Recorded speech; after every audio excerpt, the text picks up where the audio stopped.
శ్రీ గురుభ్యో నమ. శ్రీ సీతారామచంద్రస్వామి పరబ్రహ్మణ్యే నమ. ఆపదామపహత్తారం ధాతారం సర్వసంపదాం లోకాభిరామం శ్రీరామం భూయో భూయో నమామ్యహం. భగవద్బంధువులందరికీ కూడా శుభోదయం. శ్రీ విష్ణు సహస్రనామ స్తోత్రము వ్యాఖ్యలో భాగంగా ఈరోజు మరొక శ్లోకాన్ని చూద్దాం. భూతావాసో వాసుదేవః సర్వాసు నిలయో నిలః దర్పః దర్పదో దృప్తో దుర్ధరోధా పరాజితః. దీంట్లో దాదాపు నామాలన్నీ కూడా సమానార్థకాలే. భూతవాసః భూతముల యందు నివసించువాడు. భూతములు అంటే జీవులు. ప్రతి ప్రాణిలో కూడా అంతర్యామిగా ఉండువాడు. ఆయన మనలో ఉన్నాడు కాబట్టి, ప్రాణముగా ఉన్నాడు కాబట్టి మనం జీవించగలుగుతున్నాం. ప్రాణమే దైవము, ఆత్మయే దైవము. ఆత్మే పరమాత్మ. పరమాత్మ అంశనే ఆత్మలాగా జీవంలాగా మనలో ఉండునది. అది కనిపించదు, చైతన్యం మాత్రమే కనిపిస్తుంది. కాబట్టి మనలో ఉన్న చైతన్యము ఆయన యొక్క అంశ, భగవదంశ. వాసుదేవః వసుదేవుని కుమారుడైనటువంటి శ్రీకృష్ణ పరమాత్మ ప్రజలను భక్తులను ఉద్ధరించటానికి చెందినటువంటి అవతారం. దాంట్లో దుష్ట శిక్షణ ఒక భాగం. పాపులను అంతమొందించటానికి చేసేటటువంటి ప్రయత్నమే కృష్ణావతారం. వాసుదేవః అన్న పదాన్ని మనం విపులంగా గతంలో చెప్పుకున్నాం. వాసుదేవః సర్వాసు నిలయో నలః. సర్వము వ్యాపించి ఉండువాడు మరియు అనలుడు. అనలము అంటే అగ్ని, అగ్నిదేవుళ్ళలాగా. అనలము అంటే వాయువు అనేటువంటి పర్యాయ పదం కూడా ఉంది. అనలుడు అంటే అగ్నిదేవుడు కూడా. అగ్నిదేవుడిలాగా పాపములను హరించువాడు. తన భక్తులు చేసేటటువంటి పాపమును హరిస్తూ వాళ్లకు మోక్ష మార్గాన్ని చూపువాడు. దర్పః దర్పదో దృప్తో గర్వమును అణచువాడు.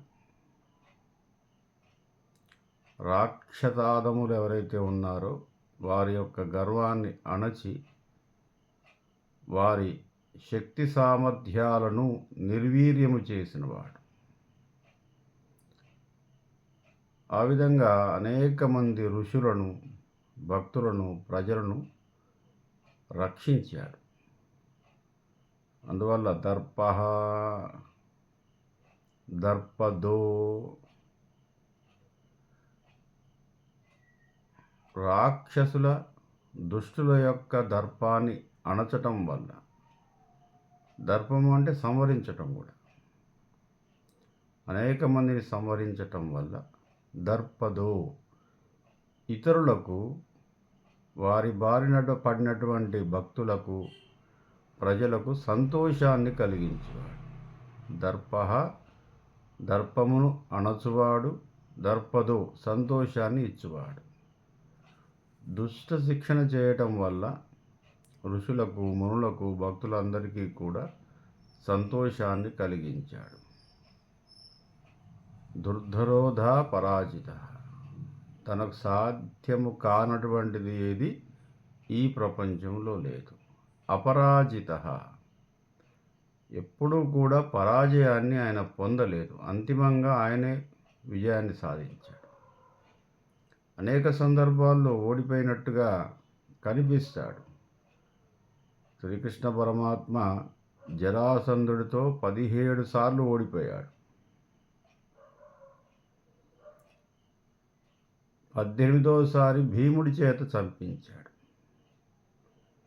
ఇతరుల చేత దుష్టులను సంహరించేటటువంటి అవతారమే కృష్ణావతారం. ఆయన స్వయంగా కొంతమంది రాక్షసులను సంహరించాడు తప్ప కురుక్షేత్రంలో ఆయన యుద్ధమేమీ చేయలేదు. పైగా ఆయన సమవర్తి, అంటే ధర్మం ఎటుంటే అటు ఉంటాడు ఆయన. కాబట్టి ధర్మరాజు ధర్మంగా ఉన్నాడు కాబట్టి పాండవుల వైపు ఉన్నాడు. కానీ పాండవులకు కూడా పెద్దగా మేలు చేసింది ఏమీ లేదు ఆయన. యుద్ధతంత్రంలో కొన్ని సలహాలు ఇచ్చాడు తప్ప, ఎందుకంటే ఎటువైపు ఉంటే అటు విజయం సాధించాలి కాబట్టి. అట్లాగే ద్రోణాచార్యుడు, ఆయన కూడా ధర్మాన్ని అనుసరించేవాడే. కానీ దురదృష్టవశాత్తు కౌరవుల వైపు ఉండవలసి వచ్చింది. భీష్మాచార్యుడు అంతే, కృపాచార్యుడు అంతే, అశ్వత్థామ కూడా అంతే దాదాపు. కర్ణుడు కూడా, అంటే కర్ణుడు దుష్టుడే, దుష్ట చతుష్టయంలో వాడొకడు, దాంట్లో ఏం సందేహం లేదు.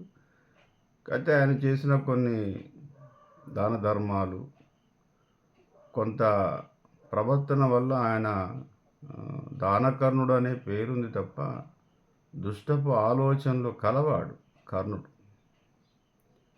దుర్యోధను చెబితే చేయటమే కాకుండా దుర్యోధనుడికి దుష్టపు సలహాలు కూడా ఇచ్చాడు. కాబట్టి చతుష్టయంలో వాడొకడు. అయితే కొన్ని సందర్భాల్లో మనకు కర్ణుడు కొంత వీరత్వాన్ని ప్రదర్శించాడు కాబట్టి వీరుడు, దాంట్లో సందేహం లేదు. ఆ విధంగా పాపులను సంహరించటానికి ఇతరులను వాడుకున్నాడు. పాండవులకు చేసిన పెద్ద మేలు కానీ, కౌరవులకు చేసిన పెద్ద కీడు కానీ ఏమీ లేదు. 11 అక్షోణీల సైన్యం అంతా కూడా చనిపోయింది యుద్ధంలో. ఒకవేళ ఆయన తలుచుకుంటే అందరినీ క్షేమంగా చూడాలి. పాండవులనే కాకుండా, 5గురినే కాకుండా అందరినీ రక్షించగలగాలి. ఎవరిని రక్షించే ప్రయత్నం ఏం చేయలేదు. ఎవరు చేసుకున్న పాపానికి ఎవడి కర్మకు వాడే బాజుడని చెప్పేసి, కాబట్టి కర్మణ్యేవాధికారస్తే, ఎవడి కర్మకు వాడే బాధ్యుడని వదిలేశాడు. ఎవరైనా ఆయన్ని పిలిచినప్పుడు నీవు తప్ప నాకు ఇతరులు లేరు నాయన, నన్ను రక్షించు అన్నప్పుడు మాత్రమే ప్రయత్నించాడు తప్ప ఎవరిని ఉద్ధరించే ప్రయత్నం ఏమీ భగవానుడు చేయలేదు. కాబట్టి అందరూ చంపబడ్డారు. ధర్మాన్ని రక్షించడం కోసం ఆయన చేసే ప్రయత్నం. అపరాజిత అంటే ధర్మాన్ని కాపాడటంలో ఎప్పుడూ ఆయన ఓడిపోలేదు. ఇతర సమయాల్లో కొంత మానవుల్లాగా ఓడిపోయాడు, మానవుల్లాగా ప్రవర్తించాడు, మానవుల్లాగా చనిపోయాడు. అంతటి అవతార పురుషుడు ఒక బాణం దెబ్బకు, బోయవాడి బాణం దెబ్బకు అవతార పరిసమాప్తి కూడా అనలేము, చనిపోయాడు, మరణించాడు. ఆయనకు పాండవులు దహన సంస్కారాలు కూడా చేశారు. కాబట్టి శ్రీరాముల వారు అవతార పరిసమాప్తి, ఆయనకు దహన సంస్కారాలు చేసినట్టుగా రామాయణంలో చెప్పబడి సరయూ నదిలో ఆయన అవతారాన్ని చాలించాడు. కానీ కృష్ణుడు అట్లాగా దహనం చేశారు ఆయన శరీరాన్ని తీసుకొచ్చేసి. కాబట్టి అంతటి అవతార పురుషుడు సామాన్యుడిలాగానే ప్రవర్తించాడు. ధర్మోద్ధరణకు మాత్రమే ఆయన జీవితం అంతా ప్రయత్నం చేశాడు. కాబట్టి భగవానుడు ఎక్కడ ధర్మం ఉంటుందో అక్కడ భగవానుడి యొక్క అంశం ఉంటుంది, ఆయన కృప ఉంటుంది, ఆయన శక్తి ఉంటుంది. స్వస్తి.